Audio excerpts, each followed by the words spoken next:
Hi, I'm Song Lee from the University of Michigan School of Information.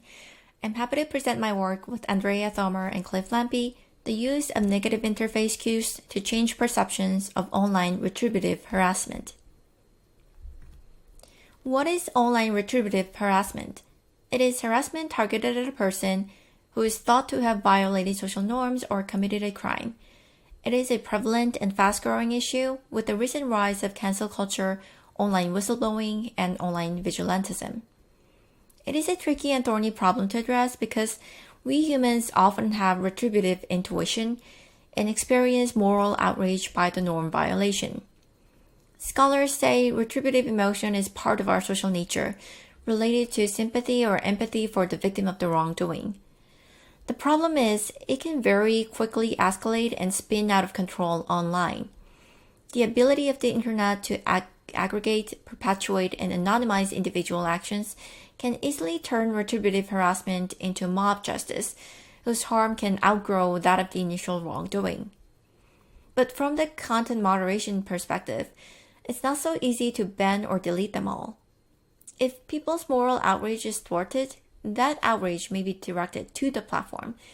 People may think the platform is biased and question the platform's support for justice, or even develop some conspiracy theories, and that's not good. Literature indicates that bystanders may perceive online retributive harassment as justified when they see it as a lesser evil compared to the target's initial wrongdoing. This perception may depend on three factors: bystanders' own punitive justice beliefs, how harsh the retributive harassment is, and how other people have reacted to the retributive harassment. In terms of other people's reactions, positive public reactions may be overrepresented compared to negative ones on social media platforms, where positive interface cues such as likes and hearts are the default social signals. Even harmful harassment may seem like a commonly accepted activity if there is no accessible negative cues to represent public resistance or sanctioning of it. While the common idea is that negative cues such as dislikes will be abused for harassment, we could think about a different possibility. Can negative cues be used against harassment by signaling public disapproval of it? But what if negative cues compete with positive cues? Retributive harassment in particular may garner bystander support in the form of likes, especially from those who are inclined to have punitive justice beliefs. Therefore, we ask, can dislikes and flags make retributive harassment seem less appropriate, less deserved, and less justified, despite the presence of likes? The theory of negativity fact predicts yes. Producing negative information such as bad reviews is considered socially unusual behavior. So negative information is more easily noticeable and regarded to have higher informational value than positive information that's more common or expected. Accordingly, we hypothesize that bystanders will be influenced by dislikes and flags even when these are outnumbered by likes, and see online retributive harassment as less appropriate, less deserved, and less justified. To test this hypothesis, we conduct a 4x2 between subjects online experiment with a hypothetical retributive harassment scenario.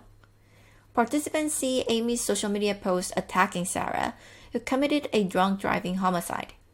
Then participants are randomly assigned to one of the 8 conditions with varying severity of the language and interface cues. In the control condition, they see only likes. Dislikes outnumbering likes in the high dislikes condition, vice versa in the low dislikes condition, and likes and a flag that identifies Amy's post as harassment in the flag condition. Participants then rate how appropriate, deserved, or justified Amy's post is and report their likelihood to intervene. They also respond to an 8-item punishment orientation questionnaire that measures their inclination for retributive justice. Here, I briefly summarize main results. Our experiment shows that high dislikes could work, low dislikes backfires, and a flag, surprisingly, has no effect. For detailed results, please look at Table 3 in our paper. The severity of harassment creates some differences, but the data consistently shows that low dislikes tend to have aggravating effects, making harassment look more appropriate, deserved, and justified. And the flag has no significant, consistent effect on people's perceptions. However, these effects are moderated by people's punishment orientation or inclination to support retributive justice. Overall, dislikes tend to have positive effects on people with low punishment orientation, though there are some mixed effects. For people with high punishment orientation, dislikes either has no effect or aggravating effects. Meanwhile, a flag has contradictory effects depending on punishment orientation.